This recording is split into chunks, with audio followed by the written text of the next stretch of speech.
We have been in a series of messages from the book of Hebrews. We've been talking about faith, and we've been talking about being game changers. And so this morning, as we go through a list of people who are considered heroes of faith, we are looking at the man Samuel.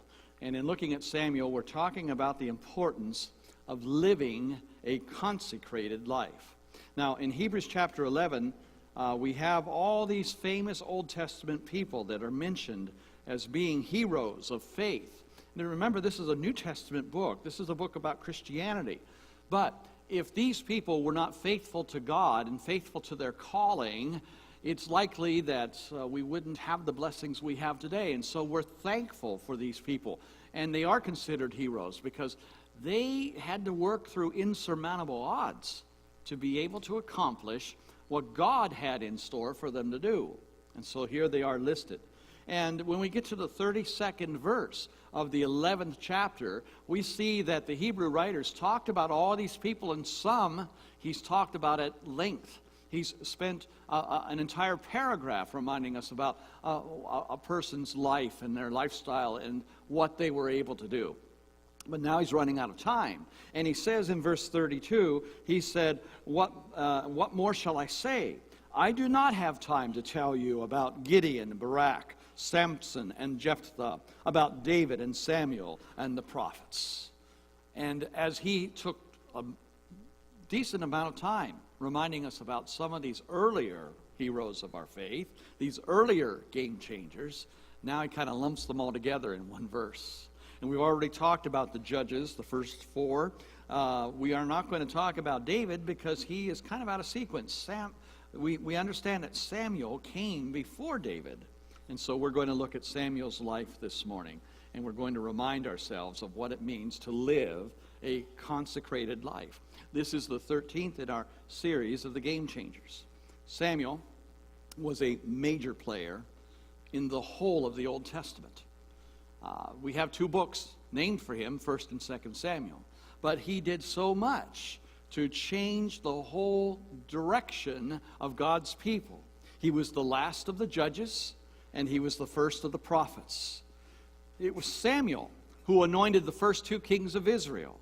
He anointed King Saul, and then he anointed King David. Samuel was a man who had consecrated or committed himself to the work of God. And his consecration began well before his birth from a vow that his mother had made. And if you remember the story at the very beginning of 1 Samuel in chapter 1, you realize that his mother's name was Hannah, and she had a husband who was married to two women.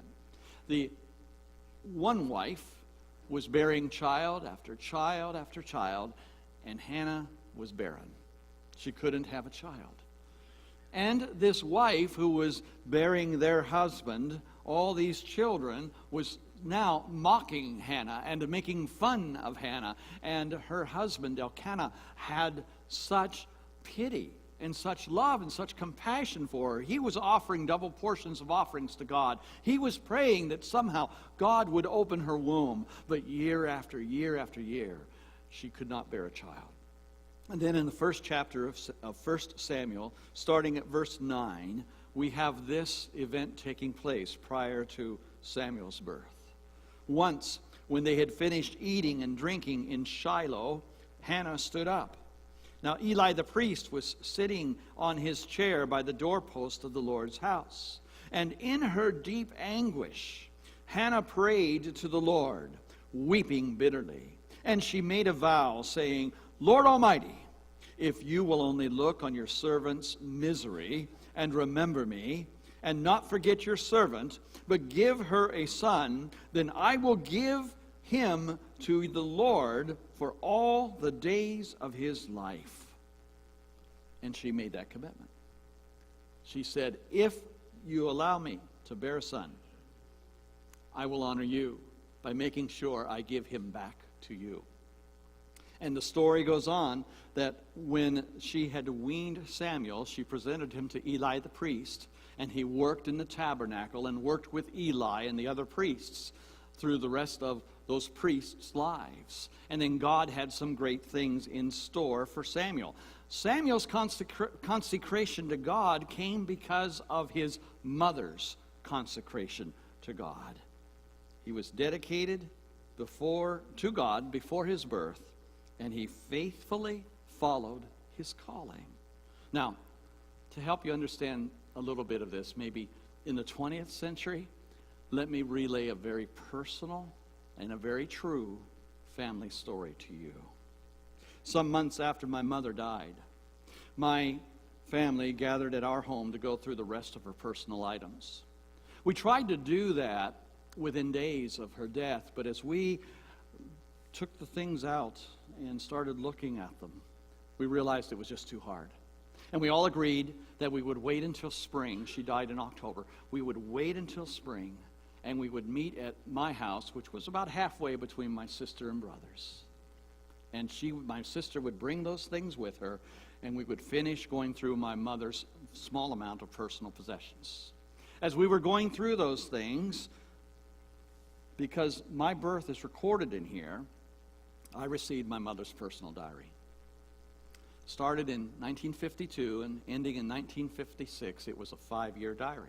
It started shortly after she married. It covered the birth of my older brother. And then in this diary, it also covered some other very important family things. I just want to share a couple of them with you. At the beginning of each year, there was a memorandum sheet. So you could write the highlights of even all 5 years at the beginning of those years. And written on the memorandum page for 1954 were these words: Timothy Cash, born March 22nd at Samaritan Hospital in Ashland, Ohio. He weighed 11 pounds. And he lived 39 minutes. He was buried at the Kerr Cemetery in Mineral Ridge, Ohio. My mother's doctor was on vacation when my mother went into the hospital. They knew the baby was going to be large, but someone who didn't know the background and the details was given responsibility to deliver. And they had to put my mother completely out, and they had to open the womb to help that baby get out. But he only breathed for 39 minutes. Here's a couple other entries she had. On March 6th, which was about 2 weeks before the birth, she said, I got to the doctor today. I gained 2 pounds. My mother was here, and we got to go home. Marion, her sister, brought mother, but she left before we got home. And then the day of the birth, she wrote this: our baby, an 11-pound boy, was born around noon. He lived only 39 minutes. Ray, my father, named him Timothy. Seemed like a perfect baby. They gave me 2 pints of blood tonight. Now, I need to tell you something that the diary doesn't. She was completely out for this delivery. When she came to, she asked the nurses if she could see the baby or hold the baby. But the undertaker had already taken the body out of the hospital. And she had to stay in the hospital because of her weakened condition through the funeral. And so the next entry, March 23rd. Ray, mother, and Marion stopped by on the way to Mineral Ridge for the funeral. They are burying the baby at the Kerr Cemetery. Ray called his sister Helen to tell the family, and then Jim, Hank, Helen, Bob, and Ray's mom and dad were all there. And then on April 3rd, this entry after she was home. Mother and Marion left this afternoon. Ray got his pictures back of Timothy's casket. It was so sweet. White with a spray of flowers on top. Marion got an arrangement of pink rosebuds, and Jim snapped the picture. And that's the last she said about Timothy. That's it. Her life went on. She had to recover from her grief. And then the memorandum for 1955, the summation of the very next year says this. This is the kind of things my parents were facing. January 30th, the Sullivan Christian Church building where my dad was preaching burned to the ground today at 1:30 p.m. On May 15th, they gave Ray 6 weeks' notice to resign from the church. On May 28th, my mother-in-law died. On October 31st, Thomas Raymond Cash was born at Trumbull Memorial Hospital in Warren, Ohio. And since everyone likes statistics, I was 9 pounds, 13 and a half ounces, and 22 and a half inches long. That's the story. That's the story. But there's even more story than that. And for that, I want to turn to the diary itself. It's getting a little ragged. It's hard to open, and it's starting to crack. But on April 9th, 1955, this is the only thing my mother said about my impending birth. She said, the doctor's appointment was this afternoon. I gained 2 pounds, and the date is October 26th. I think my mother was terrified. She lost Timothy. She couldn't even go to Timothy's funeral, and now she's pregnant again. I think she was scared out of her wits. But I also know that my mother was a woman of faith, and I think she was still consecrated to God. You know, the story of Samuel's life is a life of consecration, and even his birth and then what he did afterwards all points to consecration. And though it's not always easy, committing ourselves to doing things God's way is always best. That's what Hannah learned, and that's what Samuel learned. In the 4th chapter of 1 Samuel, when Samuel was a teenager, serving God in the tabernacle, the Philistines came in and raided, and they took the Ark of the Covenant. They took that holy piece of furniture that was supposed to represent where God existed. It was about the size of our communion table. It had some inserts for rods, so the priest would never touch the ark itself. And they took that back to their pagan temple in their land. And it was gone for years. Well, they had some problems. When they placed that Ark of the Covenant in the temple of their chief god, Dagon, not once but twice, their stone statue of Dagon fell on its face in front of the Ark of the Covenant. And the second time, it was smashed to pieces. They decided, well, it's not good for us to keep this here. There's a battle going on between these gods. And so they moved the ark to one village, and then everyone in the village got tumors that started killing them. They moved the ark to another village. The residents of that village started getting tumors. Only the people in the villages where the ark rested. And from place to place, it was moved around, and finally the Philistines said, we've got to get rid of this thing. And so here's the way they decided to get rid of it. They really didn't want to because they thought there was a lot of power in this box. But here's what they said. They said, we're going to take 2 cows. We're going to take 2 cows that had just had their calves. Brand new, newborn baby calves, dependent upon the cows, attached to the mothers. And we are going to corral the calves, keep them in a pen, separate them from the mothers. We're going to attach those 2 cows to a cart. We're going to set that ark on that cart.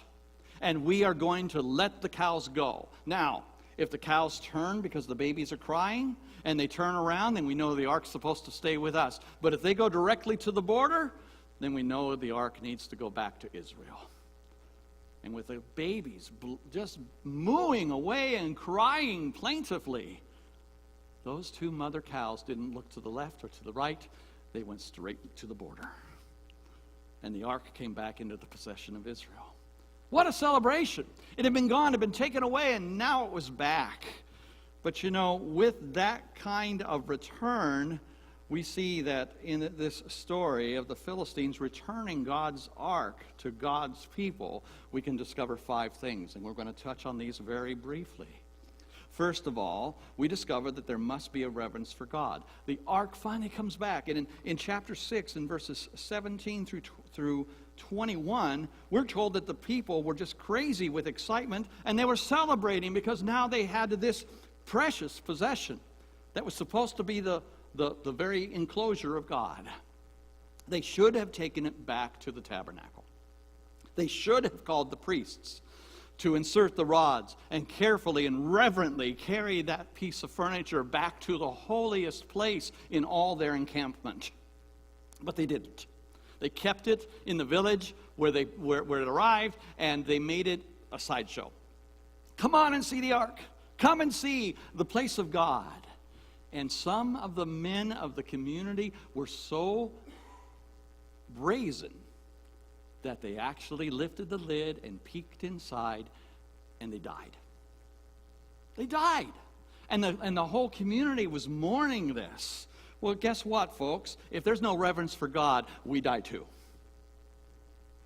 That's what it boils down to. People do not change. We still rationalize that God really doesn't mean what he says. God had commanded, don't you touch that piece of furniture. That's why the rods were there, so they would carry it with the rods.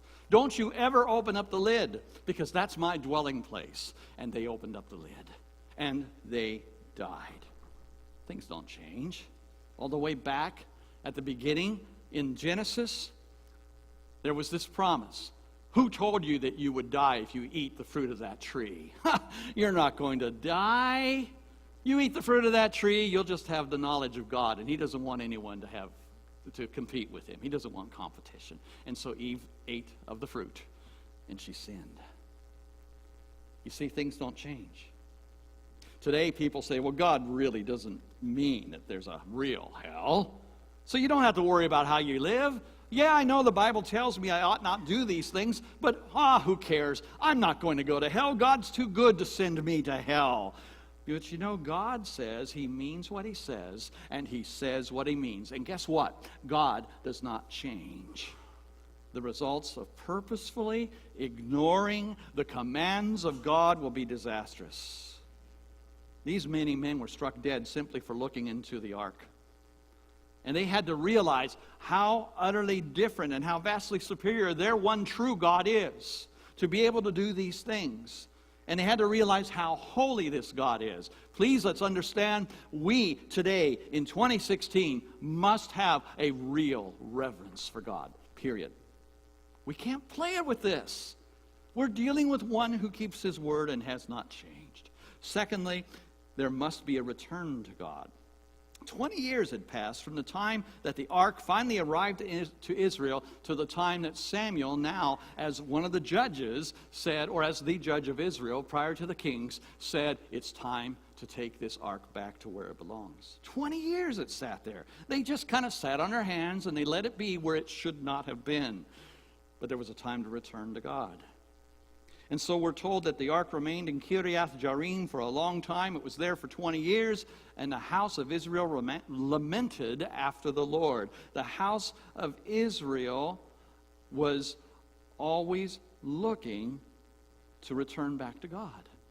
And Samuel said, this is the first step. Let's take God back to his house. Let's place him where he needs to be. And so that's important for us to understand. We can't play with where we put God, or if we use him and then pocket him and then use him again. I want you to know something. The fact that the Ark of the Covenant was in Israel's possession really wasn't making much of a difference because it wasn't being used for God's purpose. The fact that there are church buildings in a beautiful downtown area with high spires doesn't make this a holy place. It doesn't make this building anything special. What makes things special is when we return to God. When we come back to him. Church buildings are not going to save communities. Jesus Christ saves hearts and lives forever. We need to yearn for the Lord. And we need to make sure that we understand that just because we belong to a church and we have a spire here, that we're not making a difference in this community only because we have this piece of architecture sticking up to heaven. What changes is when Jesus Christ is in us, turning our hearts around, and we are changing other people. There must be a return to God. In verses 3 and 4 of this chapter, we find that there must be a change of lifestyle. In verse 3, Samuel calls the nation to return to the Lord with their whole hearts. Come on back to God now. It's time. Now, he was just a teenager. when the Ark of the Covenant was robbed and when it was confiscated from the tabernacle. Remember, he was working in the tabernacle, so he saw this with his own eyes when these Philistine raiders came in and they took this structure that was the actual presence of God. And now as a mature adult and as the judge of Israel, he is there as God's means of deliverance. He said it's time to return to God. It's time to change our lifestyles. And what he said was this: put away your false gods. Put away the Baals and the Asherah poles that you are worshiping now. Now, these were God's people. But because of the Philistines and because of the Hittites and because of the Perizzites and because of all these other people that still lived in their land and were still battling with them, they were influenced not so much by winning or losing battles, but they were influenced by their lifestyles. And they saw that, hey, but it looks kind of fun following your gods. Tell me more about it. What's the deal with this guy Baal? What is it you do at the Asherah pole? Wow. Gee, that sounds exciting. And so there were a lot of people from Israel who started worshiping the false gods. And Samuel's command was this: do you want God to be back? Do you want him back in your life? Do you want him in your nation? Do you want him in your heart? Put away the false gods. Get rid of them. Change your lifestyle. Back in 1951, my mother and father received a package in the mail. And when they opened it up, it contained 2 Hindu gods. Gods from India, sent to them by some missionaries to India that were their personal friends.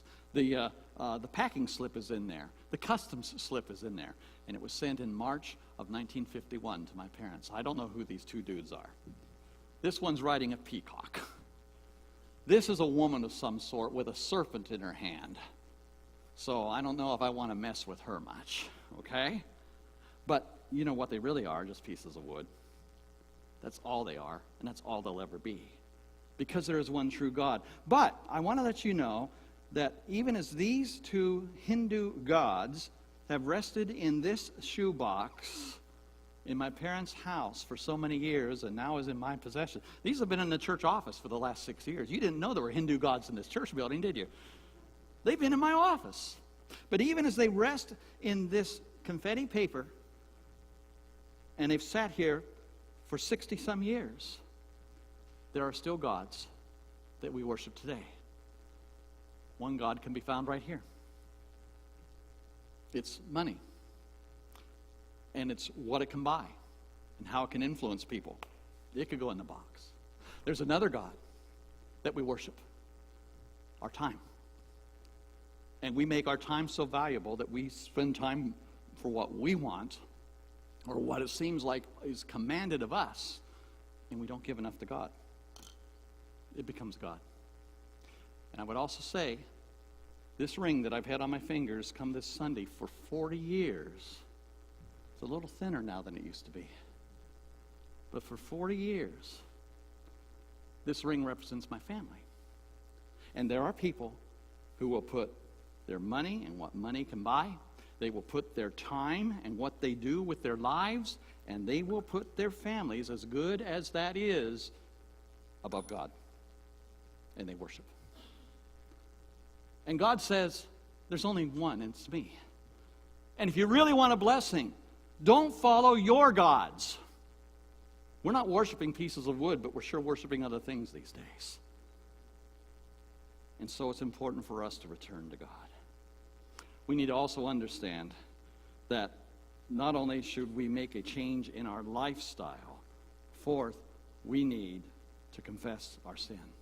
That's what verses 5 and 6 say. Again, Samuel is speaking. He is the leader of the people here. And he says, assemble yourselves at Mizpah, and I will intercede for the Lord for you. And when they had assembled at Mizpah, they drew water and poured it out before the Lord, which was a water offering, which is according to the Scriptures. And then it says, on that day they fasted, and they confessed, we have sinned against the Lord. And Samuel was serving as their leader and judge of Israel at Mizpah. You see, what was going on there was the fact that it was a time of consecration and confession. And Samuel said, you all go there. And when we pray, I will be the one that can intercede on your behalf.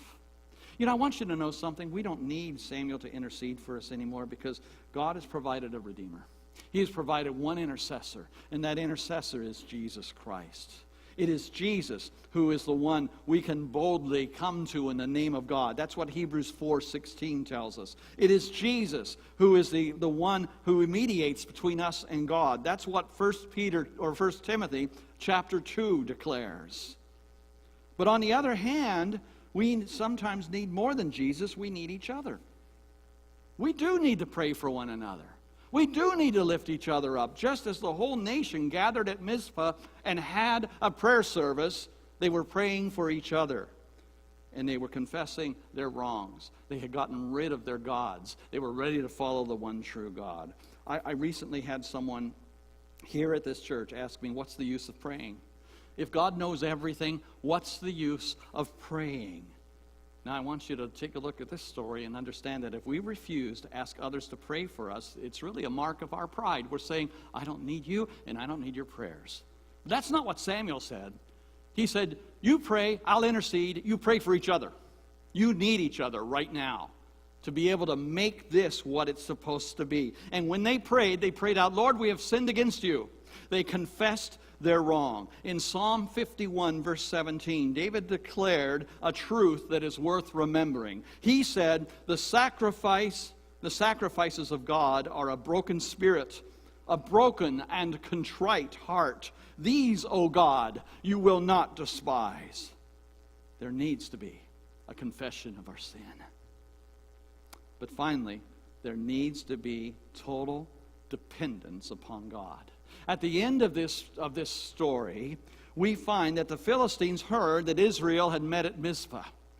Now, they assumed the wrong conclusion. When they heard that the nation of Israel had gathered at Mizpah, they concluded that they had gathered to get their army together to fight the Philistines. And so the Philistines were ready for battle. And it was dismaying the people of Israel. They were there for prayer. They were there for worship. They were there for forgiveness and for consecration. And now, here, their archenemy was ready to fight them again. But this episode illustrates the importance of depending upon God through tough circumstances. Because in those tough circumstances, it was God who came through. When the battle was about to start, the Lord thundered against the Philistines. And the thunder was so loud and so frightening that it confused all the Philistine soldiers. And it was impossible for them to move forward, and the Israelites won that battle. It was God who won the battle. And the scriptures are very clear that the battle is the Lord's. Now, from that point on, too, the Philistines didn't have any real sway over them. If you remember the stories in the Judges, you remember how strong the Philistines were in other areas. We do know that they surfaced again with David and with Goliath, another Philistine army, but they had a time of peace. And all the cities that the Philistines had taken from Israel were able to be restored to them. For us, it's important to understand this. To be dedicated and to be consecrated to God, we need an anchor, and we need a point of reference. Now, if you'll just give me a moment to return back to the story of my mother and the loss of Timothy and my impending birth. If you recall, she was so looking forward to Timothy's birth and then so devastated by what had happened. And then simply said, he's due on the 26th. That's the only birth announcement that was in there about me. My mother was scared, but my mother was a consecrated woman. She loved the Lord. I have a niece who, when she was in high school, was told to write a paper on one of her family members about their life and how they grew up. And so she chose my mother. She chose her grandmother. And she sat down with my mother and she said, Grandma, I know that you're very devout in your Christianity. I know it's real to you. And she said, Becca, you don't know half of it. She said, as a girl, even though I was Protestant, I really wanted to become a nun. And then she looked at Becca and she said, but if I became a nun, none of you would be here anyway. That's who my mom was.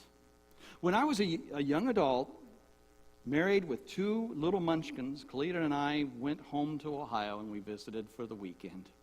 I was able to worship in my home church. And in that church building, toward the back, we were standing for prayer. And just as so many of us do, I had my hands resting on the pew in front of me. My mother was to my left. And as we were standing there and our eyes closed, I suddenly felt the warmth of something very familiar on top of my left hand. And I looked, and my mother had reached over and grabbed my hand and kept grabbing it and kept strengthening her grip. And I kind of glanced up, and I saw tears coming down her cheeks. And it was at that point in my life that I recognized that very likely, I was my mother's answered prayer. I was her Samuel, and she was my Hannah. I would dare say that I stand before you here nearly 61 years after my birth because my mother prayed, because of her consecration.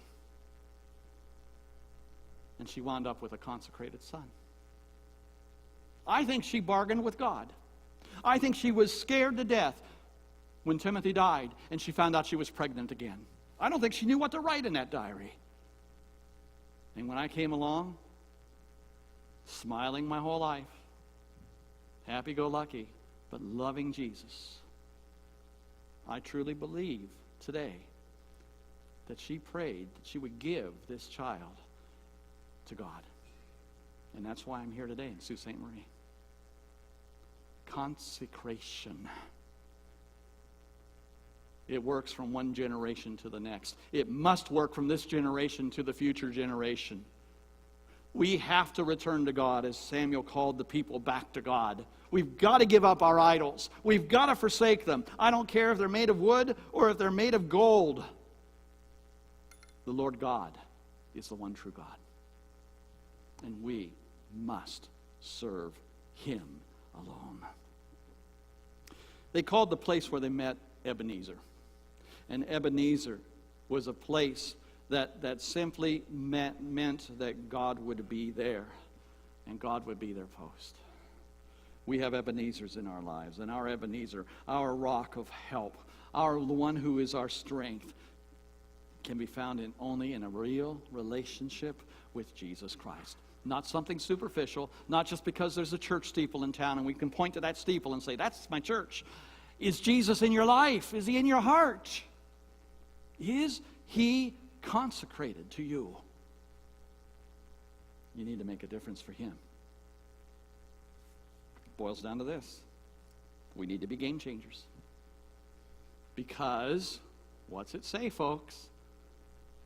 Without faith, it's what? Without faith, it is impossible to please God. You have that memorized yet? Every week for 13 Sundays, we have looked at this verse. And it comes down to a consecrated heart and to know that God has to be in control. We've got to give up our idols, our ways, and surrender to Him, just as Samuel did and just as his mother did. Without God in our lives, there is no hope. And without faith, it's impossible to please that God. It's your turn. It's your turn, just like Israel, to burn Baal, to burn Asherah, to get rid of those idols. The wallet. Oh, we need the money. The wedding band. We need our family. The watch. We value our time, but we dare not put it above God. And if you've been doing that, repent and consecrate yourself to the Lord. If you need to make a decision for Jesus Christ, you can do so this morning. You can come forward, whether it's the first time or whether it's a time of renewal. Would you consecrate yourself to the one who loves you forever? It's Jesus' invitation, and he asks you to come. Take my life. Let it be consecrated, Lord, to thee. If you're ready to do that, you can come forward as we stand, as we sing.